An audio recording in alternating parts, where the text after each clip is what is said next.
Pourquoi je ne pratique plus la douche froide? Pourquoi j'ai arrêté la douche froide? C'est ce qu'on va voir dans cette vidéo. C'est parti. The Quest.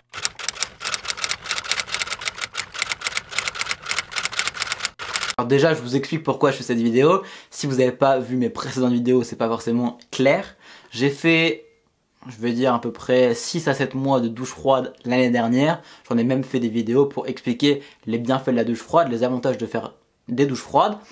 C'est toujours d'actualité, les différents bénéfices, les différents avantages, mais pour certaines raisons que je vais vous exposer dans cette vidéo, j'ai quand même arrêté de faire des douches froides. Il y a deux raisons pour lesquelles j'ai arrêté de prendre des douches froides le matin.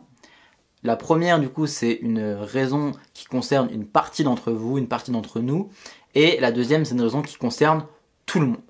Donc la première raison, c'est simplement qu'il y a deux types de douches, du coup la douche chaude et la douche froide. Je pense que la douche froide, et c'est même le cas, que la douche froide réveille alors que la douche chaude est plutôt un effet relaxant, plutôt un effet qui apaise, qui calme, voire qui endort. Le problème étant que vu que j'ai déplacé ma douche le soir parce que je fais mon sport le soir, et bah c'était plus en adéquation du coup avec l'objectif. Vu que je prenais la douche avant le matin, c'était l'objectif de me réveiller, donc je prenais des douches froides. Mais vu que je le fais maintenant le soir, ou en fin d'après-midi en tout cas, et bah, prendre une douche chaude, c'est beaucoup plus adapté aux besoins en fait du moment.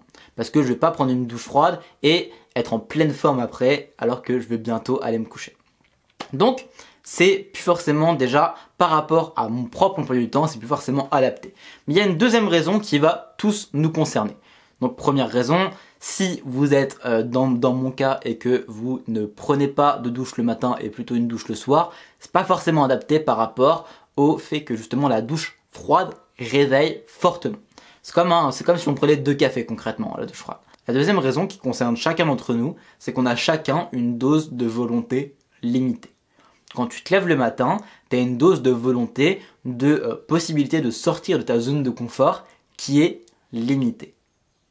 Donc il faut la gérer simplement correctement, cette zone de possibilité de sortir de sa zone de confort. De cette zone de volonté tout simplement. Alors si tu mets une part de cette zone de volonté simplement pour prendre une douche froide, pour moi c'est pas forcément la meilleure gestion possible de sortie de zone de confort. Simplement pour ça que j'ai arrêté, je préfère mettre mon énergie, ma volonté dans d'autres points de ma vie, dans d'autres objectifs de vie, plutôt que de le mettre dans la prise de la douche froide, surtout que du coup, comme je vous l'ai dit, maintenant je prends ma douche plutôt le soir, plutôt après le sport. Voilà, donc j'espère que ça vous donne des idées par rapport à cette notion de douche froide, cet exercice de la douche froide.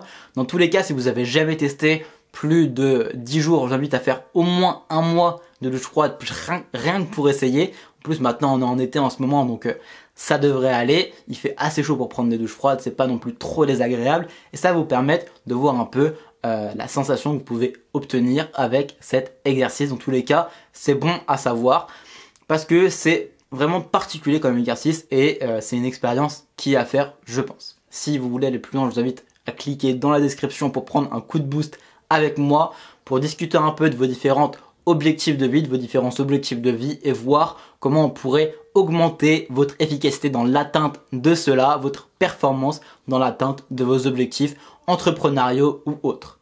En attendant, n'oubliez pas que la transformation découle de l'action. C'était Gotha, à demain, ciao.